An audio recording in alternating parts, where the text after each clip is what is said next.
Wave 1 Energon Edition, it is our first super high quality premium product. Like, we do cool stuff, but we were looking for a way to push the boundaries of what our character cards could be. And we were sitting around at this big brainstorming meeting, and someone was like, hey, what if we print the cards on plastic? And the room went quiet for about 8 seconds as everybody's gears started spinning. And then it was like, yeah, we could do that. And then we spent a fair amount of time figuring out how to actually print cards on plastic. And Wizards had done this before for a game called Hecatomb, which was a long time ago. But we wanted to do it on a much thicker, higher quality plastic, and we really wanted to take advantage of the fact that we were using a transparent plastic. So we redesigned the card frame so it's transparent, so you can see through the elements of the card frame. And we put this all together as a celebration of Wave 1 year anniversary. And it has been so well received by fans. These cards are really spectacular. It comes with the first foil battle cards we've ever printed and a bunch of other goodies. And it's been really an amazing experience creating it and then also watching fans react to it. You think you might do some more of these type of special edition cards in the near future? Yes, but not too much. We don't want to overload players with like a special thing every wave. We called it the Wave 1 Energon Edition, but that doesn't mean Wave 2 and Wave 3 and Wave 4 will get their own special editions. We might do this once a year. This is more of like a holiday time thing, and not a regular part of our release product. However, we're going to try and find other cool ways to include plastic cards or foil battle cards in Transformers, but we're going to do that at a low level that doesn't, break everybody's wallet. So when you plan the next special set out, how will you pick the set to go for? For this one is Wave 1. For, let's say if you do another one next year, do you might pick like the best of the waves or something? That's one way we can approach it. We're a little too early to start talking about that, but you can imagine that it'll be the coolest cards from the last year, and we'll find a really fun way to celebrate those characters. But we're a year away from that. These sets are based on the toy line. It's the Siege series right now. Right. Siege 1 and Siege 2 are based on the War for Cybertron Siege toy line that is just about wrapping up. Yeah. Now, there's also other branches of the Transformers universe. You have Robots in Disguise, Rescue Bots, Cyberverse. Mm-hmm. Is there any thought about maybe try to gear like more of the younger audiences into TCG by maybe doing a special like a Rescue Bot set or Cyberverse set or something like that? So. No, and the reason is Transformers TCG is very firmly in the Generations sub-brand of Transformers, and Generations is Siege, it's G1, it's G2, and that is where we will draw our inspiration from the Generations branded toy lines. So a lot of the other sub-brands that you mentioned, like Cyberverse, those are different sub-brands, and we're gonna stick towards the more adult fan collector interests. Like with Rise of the Combiners, we went all the way back to G1 and we pulled a bunch of combiners that had originally appeared 30 years ago as part of G1, but then we also went to Combiner Wars, which was only a few years ago. And so we'll continue to do that. And we'll alternate.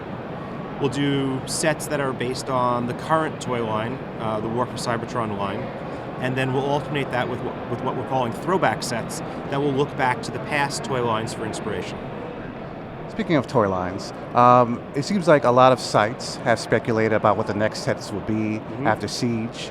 There's talk about Earthrise. I've seen a lot of people speculate about Earthrise. So would you say it's wise to say that if people are trying to figure out what character cards are coming next, to look at the toy line and see what's coming out? That's always a good idea, but I can tell you that Wave 5, which is the first set in 2020, is a throwback set. So it's going to look back to the past of Transformers toy line for inspiration, and you heard it here. So speculate on the characters by looking as to what Transformers has done in the past.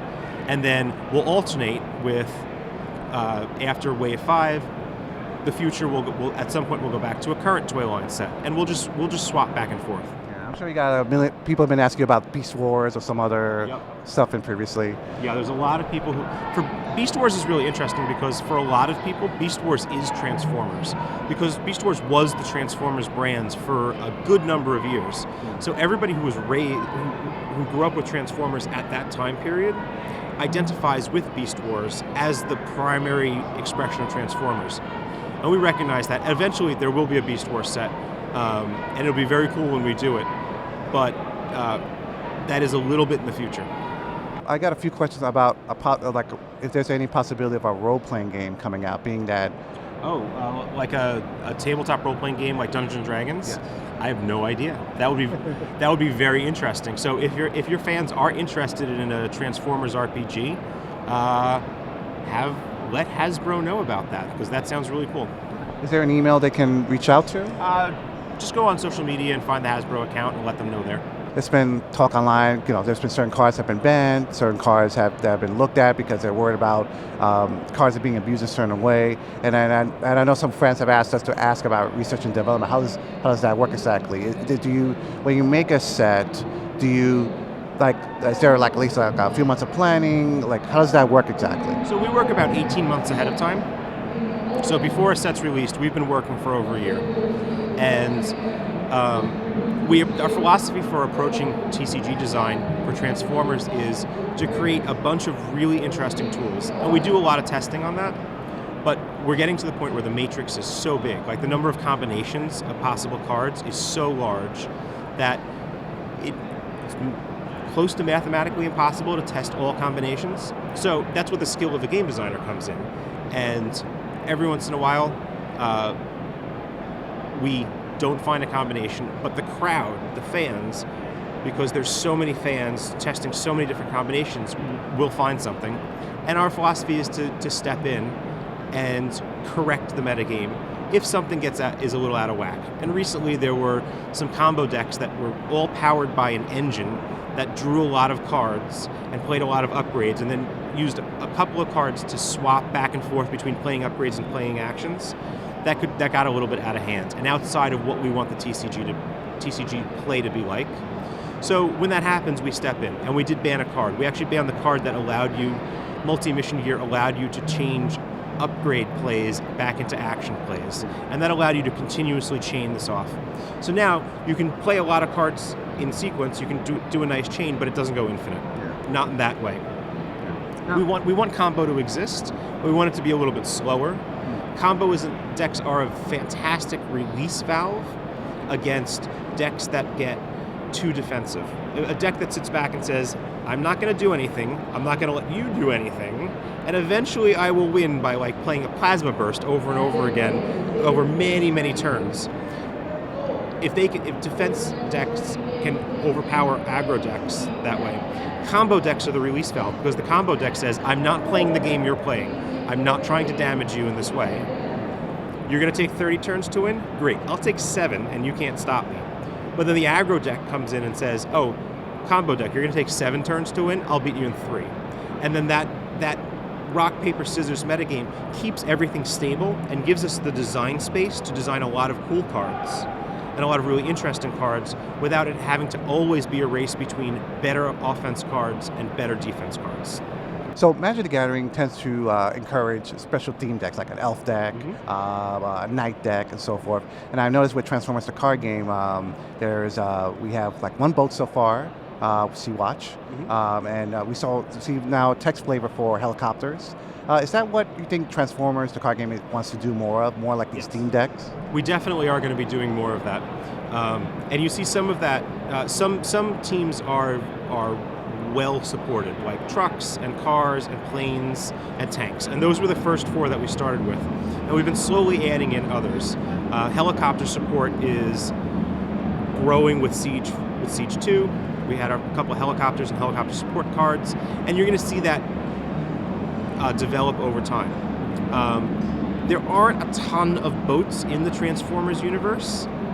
Notably, we haven't printed Sea Spray yet, who I think, as a hovercraft will count as boats for us. There's a few other characters, so there will be some boat support, but there just aren't a ton of boat Transformers characters. Motorcycles there are several of, and you'll see a little bit more motorcycle team support over the next several sets. And then there's a lot of sort of one-off weird. There are a few characters who convert into trains. Are we going to support trains in the same way? Probably not. You might see 1 or 2 cards.